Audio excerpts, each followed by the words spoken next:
Welcome back to my YouTube channel. So आज मैं उपस्थित आছোঁ दoluhatত কলাখোৱাৰ।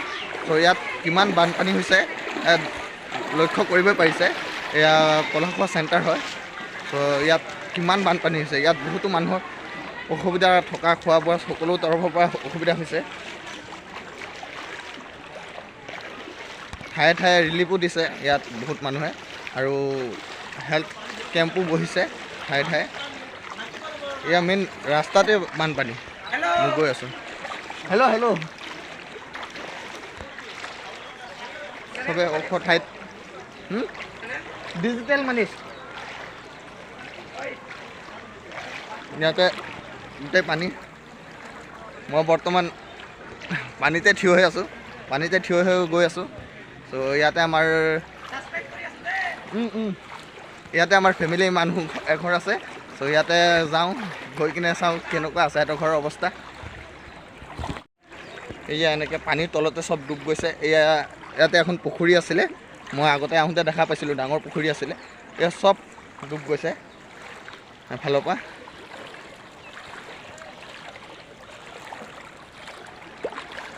আজি দুদিন আগতে ইয়াত পানী হৈছিলে, কিন্তু এতিয়ালৈকে এই পানী শুকোৱা নাই। আগফালে মেইন নদীৰ মাথাউৰিটো ভাঙাৰ কাৰণে ইয়াত পানী হৈছে।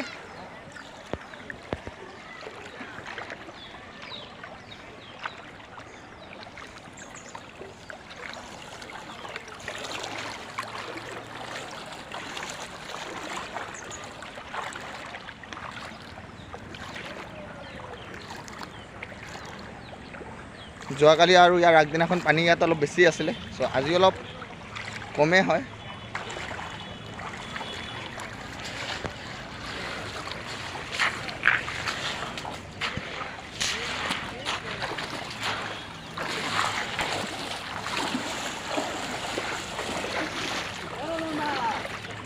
এয়া আমি বৰ্তমান আহি আমাৰ ফেমিলি ঘৰত পালোহি। সিহঁতো পানীৰ তলতে আছেহি।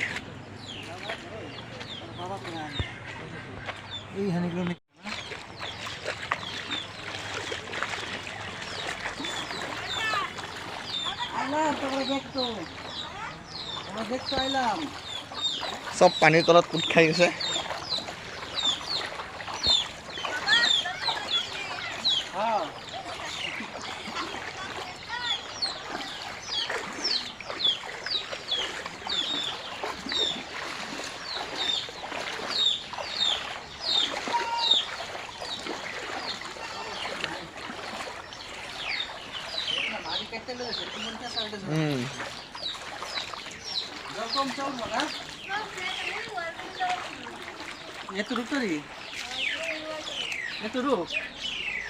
যোৱাকালি পানী ইমানটোলৈকে আছিলে, চ' দেখুৱালৈকে। চিন্তা কৰক। এতিয়া বাৰ ঘৰৰ পৰা ওলালোঁ, এতিয়া ঘৰলৈ যাওঁ। চাহ পানী খালোঁ। চ' ইমান অসুবিধাৰ মাজতো আমালৈ চাহ পানীৰ ব্যৱস্থা কৰি দিছে, ভাল লাগিলে। ইয়াতে এইখন পুখুৰীতে 50 কেজি মাছ এবাৰ এৰিছিলে, তাৰপিছত আকৌ 50 কেজি মাছ এৰিছিলে। তো টোটেল মিলাই 1 কুইণ্টেল মাছ আছিলে এইখন পুখুৰীত। তো এইখিনি মাছো বৰষুণৰ পানী আৰু এই নদীৰ পানীয়ে উটুৱাই লৈ গ'লগৈ। চ' এইবাৰতো বহুত লোকচান হৈছে এই বানপানীৰ কাৰণে আমাৰ বাহঁতৰ, আৰু বাহঁতৰ বুলি কথা নাই, গোটেই ৰাইজৰ মানে যিমানখিনি ৰাজহুৱা নিজৰ পুখুৰী আছিলে, চব পুখুৰী মাছে ওলাই গৈছে। কাৰণ বহুতো লোক আছে এই পুখুৰী মাছৰ পৰাই চলে, আৰু এই এনেকৈ মিলপানৰ পৰাই চলে। ইয়াতে এইখন দোকান আছিলে, দোকানো এতিয়া পানীৰ তলত।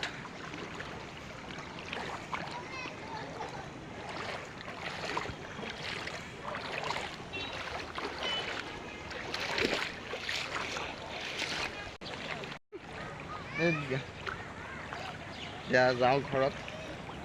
এতিয়া আহোঁতে সময়ততো বহুত জেগাত পানী দেখা পাইছিলোঁ। চ' সেইখিনি ভিডিঅ' আপোনালোকলৈ আগবঢ়াম। সেইখিনি ভিডিঅ' কৰিবৰ কাৰণে অলপ আগলৈ যাবলৈ লাগিব। ইয়াত পানীটো ধেৰ লাগি আছে। এতিয়া কোনফালে যাওঁ? পানী এক আঁঠু পানী হয় ৰাস্তাৰ মাজতে, মেইন ৰাস্তাতে। চ' এতিয়া সকলোৱে আহি আছে।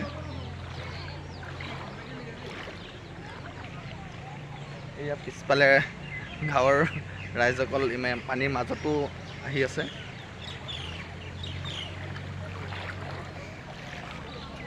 ইয়াত বহুতো মানুহৰ অহা যোৱা খোৱা বোৱাৰ বহুতো অসুবিধা হৈছে। কিছুমান ঠাইত ৰিলিফো দিছে, ৰিলিফ দিছে যদিও বেছি দিনৰ কাৰণেতো ৰিলিফ নিদিয়ে, মেক্সিমাম 5 দিনৰ কাৰণে ৰিলিফ দিব। চ' এই পানীটো 5 দিনত শুকাই নাযায় যেন লাগি আছে। আৰু এইখন মাথাউৰি ভঙাৰ কাৰণে এই পানীটো হৈছে।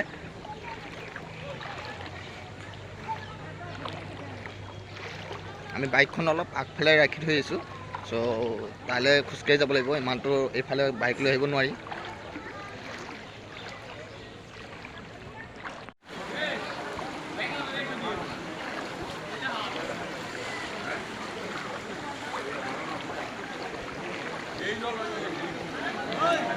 এইখন ঠাইতে মানুহে জমা হৈছেহি, ওখ ঠাই যিহেতু, আৰু এইখন ওখ ঠাই আছে আগফালে। এইখন ঠাইতো মানুহ জমা হৈছেহি। এয়া মেইন ৰাস্তা হয়, যিটো কলাখোৱা মেইন চেণ্টাৰ হয়। চ' ইয়াৰ পৰা মোৰ ঘৰ বহুত আঁতৰত হয়, সেইকাৰণে আমাৰ ফালে ইমান বানপানী নাই। সেয়া চব কেনেকৈ মানুহ অহা যোৱা কৰি আছে, আপোনাক অলপ জুম কৰিলে দেখা পাব।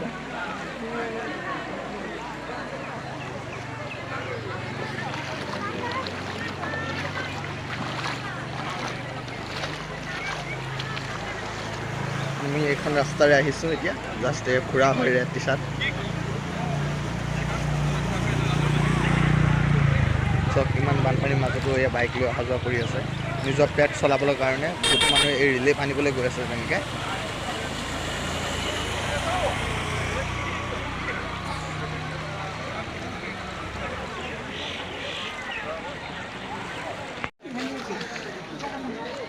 এয়া ইয়াতে ৰিলিফ দি আছে গাঁৱৰ যিমান বানপানীত বুৰ যোৱা লোকসকলৰ বাবে।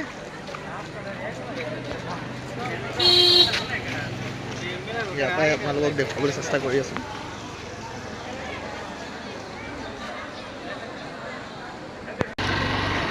ইয়াৰ পৰা আমি আকৌ যাত্ৰা আৰম্ভ কৰিছোঁ।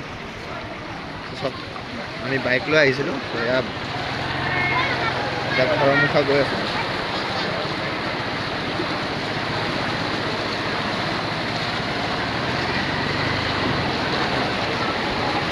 এতিয়া চব সৰু সৰু কণমানি ল'ৰা ছোৱালী কেনেকৈ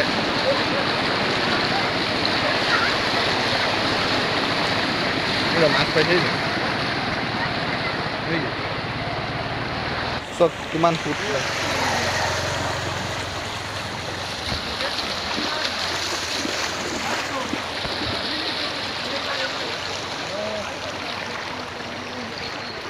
গাড়ী আহিব পৰা নাই, গাড়ী একদম পানী চকা একেবাৰে তলত। ফাৰ্ষ্ট টাইম তেনেকুৱা হৈছে এইখন জেগাত।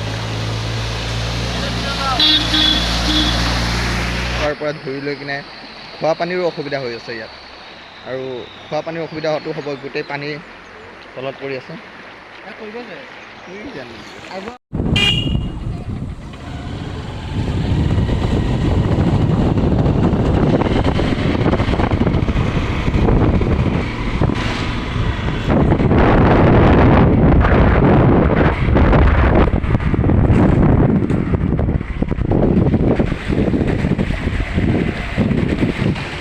Kalau kita lah masa sih.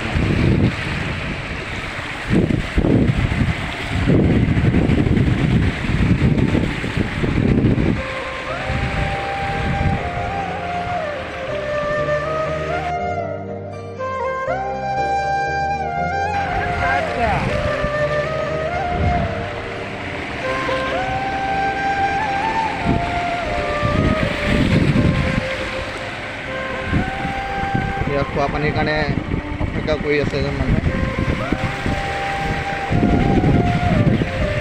আগফালে গাড়ী ৰখি আছে, গাড়ীখনে পানী চাপ্লাই কৰি আছে খোৱা পানী। গাড়ীয়ে পানী লৈ আহিছে দিবৰ বাবে, খোৱা পানী যোগান কৰিছে।